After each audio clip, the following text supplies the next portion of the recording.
ನಾನು ಡಿ.ಕೆ. ಶಿವಕುಮಾರ್ ಎಂಬ ಹೆಸರಿನಾದ ನಾನು ಕಾನೂನು ಮೂಲಕ ಸ್ಥಾಪಿತವಾದ ಭಾರತದ ಸಂವಿಧಾನ ವಿಷಯದಲ್ಲಿ ನಿಜವಾದ ಶ್ರದ್ಧೆ ಮತ್ತು ನಿಷ್ಠೆಯನ್ನು ಹೊಂದಿರುತ್ತೇನೆಂದು ನಾನು ಭಾರತದ ಸಾರ್ವಭೌಮತ್ವವನ್ನು ಮತ್ತು ಅಖಂಡತೆಯನ್ನು ಎತ್ತಿ ಹಿಡಿಯುತ್ತೇನೆಂದು ಮತ್ತು ಕರ್ನಾಟಕ ರಾಜ್ಯದ ಮುಖ್ಯಮಂತ್ರಿಯಾಗಿ ನನ್ನ ಕರ್ತವ್ಯವನ್ನು ಶ್ರದ್ಧಾಪೂರ್ವಕವಾಗಿ ಮತ್ತು ಅಂತಃಕರಣಪೂರ್ವಕವಾಗಿ ನಿರ್ವಹಿಸುತ್ತೇನೆಂದು ಭಯ ಅಥವಾ ಪಕ್ಷಾತೀತವಲ್ಲದೆ ರಾಗ ದ್ವೇಷವಿಲ್ಲದೆ ಎಲ್ಲ ಬಗೆಯ ಜನರಿಗೆ ಸಂವಿಧಾನಕ್ಕೆ ಮತ್ತು ಕಾನೂನಿಗೆ ಅನುಸಾರವಾಗಿ ನ್ಯಾಯಯುತವಾಗಿ ಮಾಡುತ್ತೇನೆಂದು ನನ್ನ ಅಜ್ಜ ಗಂಗಾಧರಜ್ಜನ ಹೆಸರಿನಲ್ಲಿ ಪ್ರಮಾಣ ಮಾಡುತ್ತೇನೆ.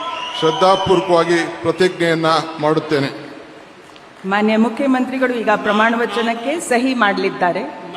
ನಾನು ಡಿ.ಕೆ. ಶಿವಕುಮಾರ್ ಎಂಬ ಹೆಸರಾದ ನಾನು ಕರ್ನಾಟಕ ರಾಜ್ಯದ ಮುಖ್ಯಮಂತ್ರಿಯಾಗಿ ನನ್ನ ಪರ್ಯಾಲೋಚನೆಗೆ ತರಲಾಗುವ ಅಥವಾ ನನಗೆ ತಿಳಿಯದೇ ಬರುವ ಯಾವುದೇ ವಿಷಯವನ್ನು ರಾಜ್ಯದ ಮುಖ್ಯಮಂತ್ರಿಯಾಗಿ ನನ್ನ ಕರ್ತವ್ಯವನ್ನು ಮುಕ್ತ ನಿರ್ವಹಣೆಯ ಅಗತ್ಯವಾಗುವುದೆಂದು ಸಂದರ್ಭದಲ್ಲಿ ಅಲ್ಲದೆ ಅನಾತ್ಯ ಯಾರೇ ವ್ಯಕ್ತಿಗೆ ಅಥವಾ ವ್ಯಕ್ತಿಗಳಿಗೆ ಪ್ರತ್ಯೇಕವಾಗಿ ಅಥವಾ ಪರೋಕ್ಷವಾಗಿ ತಿಳಿಸುವುದಿಲ್ಲ ಅಥವಾ ಬಹಿರಂಗಪಡಿಸುವುದಿಲ್ಲ ಎಂದು ನನ್ನ ಅಜ್ಜನ ವೀರ ಗಂಗಾಧರ ಅಜ್ಜರ ಹೆಸರಿನಲ್ಲಿ ಪ್ರಮಾಣ ಮಾಡುತ್ತೇನೆ. ಶ್ರದ್ಧಾಪೂರ್ವಕವಾಗಿ ಪ್ರತಿಜ್ಞೆಯನ್ನ ಮಾಡುತ್ತೇನೆ.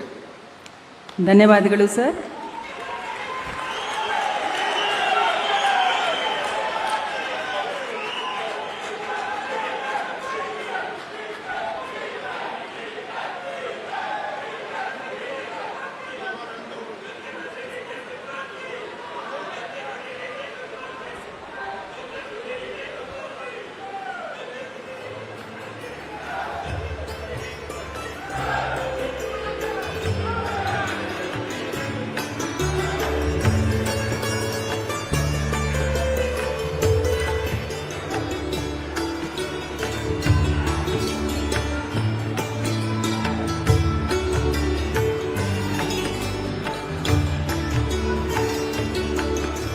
ಮಾನ್ಯ ಮುಖ್ಯಮಂತ್ರಿಗಳಿಗೆ ಹೂಗುಚ್ಛೆಯನ್ನ ನೀಡುವ ಮುಖಾಂತರ ಮಾನ್ಯ ರಾಜ್ಯಪಾಲರು ಅಭಿನಂದಿಸಲಿದ್ದಾರೆ. ಚಪ್ಪಾಳೆಯೊಂದಿಗೆ